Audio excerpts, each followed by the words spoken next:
Lord Jesus Christ. Sit down. Today we had two gospel readings today, two epistle readings, because today is the leave-taking of the feast of the Annunciation to the Virgin Mary, which just means it's the end of the feast. Every feast in the church has a period of days of sort of like post-feast that come after it. The way we do that in the church is sort of opposite the way that we do things in the world, right? So we've all heard of the 12 days of Christmas, right? 12 days of Christmas, that really annoying song that goes on and on forever. The 12 days of Christmas are 12 traditional feasting days after Christmas, right? It's the 12 days after. Well, in our modern world, we party up until Christmas, right? And then afterwards we like tear everything down and we're all done. And traditionally in the church it's the opposite, right? Like you don't do any partying until Christmas, and then afterwards you have 12 days of it. It's the same thing with this feast. Leave-taking just marks the end of it. So we have a gospel reading to commemorate the Annunciation of Christ.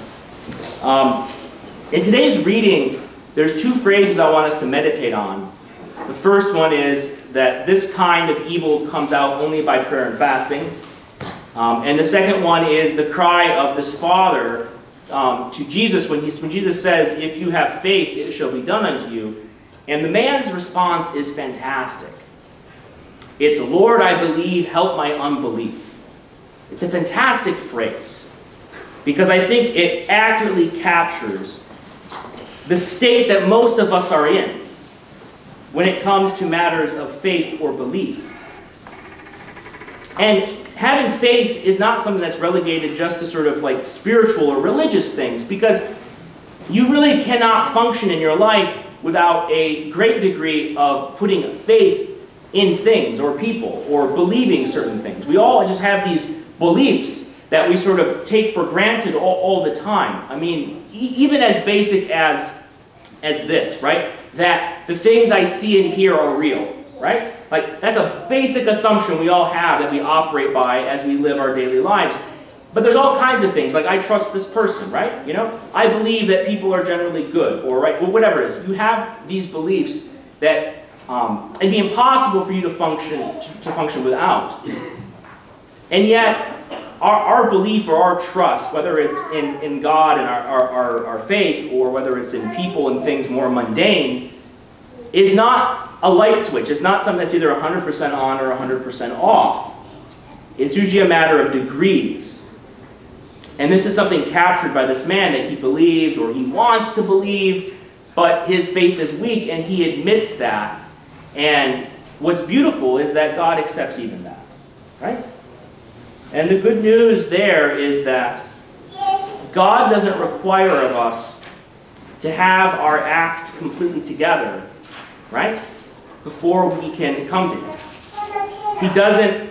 Spiritual healing and healing in general in our life is not something that the church neither demands of you to be completely right and have your life completely in order before you have that, right?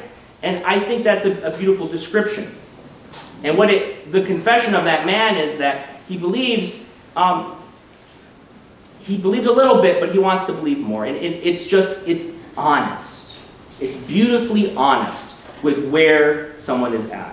And I think that when it comes to religious things and living a religious life, we are tremendously fake about it. We like to pretend like we have things together. We like to come to church and be somebody else. And there's a great problem with this. Because when it comes to personal transformation, which is why we're all here, right? Acquiring virtue or having some sort of healing in our life of wounds, you can't do that by being someone else other than yourself.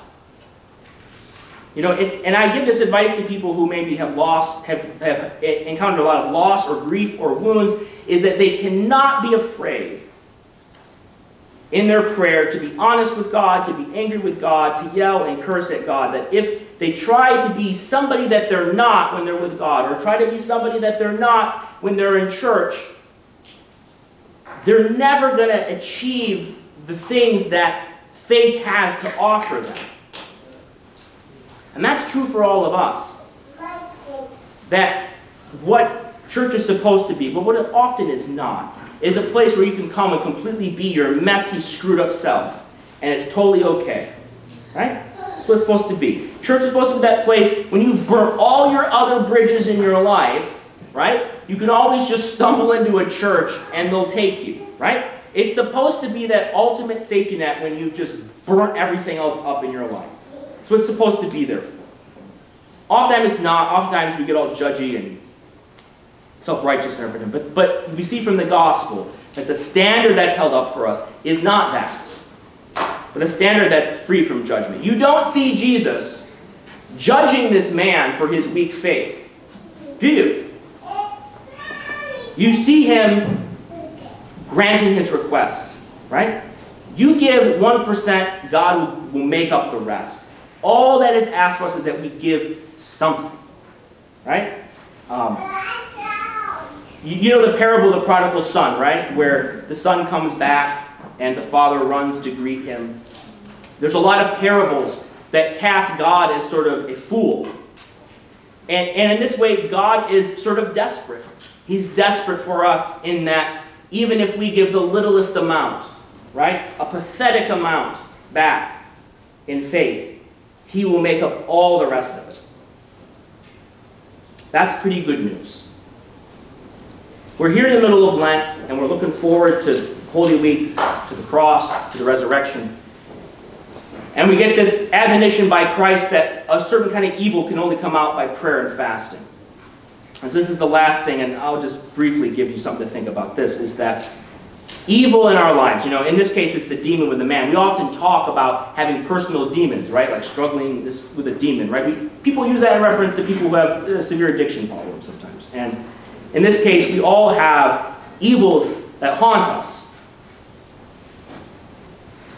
And what this reminder is that sometimes this deliverance, right, from these bad habits, from these addictions, from these terrible ways of thinking, from sort of a lifestyle or a way of living that is destructive, that we sort of don't have control over, can only come out by prayer and fasting, which means spiritual exercises, intentional spiritual effort. And that's what Lent is about. It's about spiritually exercising. It's about putting forth some real, serious effort. And this is the truth about Lent and Holy Week and Pascha and all of the spiritual life in general, that you get only back what you put into it. So if you want something out, and this is true with everything. It's true with your marriages, with your friendships, with your school. You are a fool if you think that if you put a little bit of effort into something, that you will get somehow these great rewards back, right? What Jesus is saying is basically like, do some work, right? Sometimes we sit there and we cry out to God, fix my problems, God. But what God wants you and I to do is he wants to help us fix our own problems. We have to get off of our butt and do some work. And the church is here to do two things for you. It's here to comfort you when you're weary, and it's here to kick you in the pants when you need encouragement. That's what it's here for, right? It's here for that. It's like if you've ever played on a sports team. A sports team does the same thing. It's there to push you to your limits, and it's there to be there for you when you need them. It's the same thing for church. And so we're reminded that if we've neglected our fasting and our prayer and any spiritual effort during Lent, that it's never too late to start, that we can just get right back on, we can push forward for what we have left, and hope to gain some sort of spiritual insight and transformation for our own lives. And we can do that even if we have little faith. We can do that even if our prayer to God is, Lord, I believe, help my unbelief. Glory to Jesus Christ.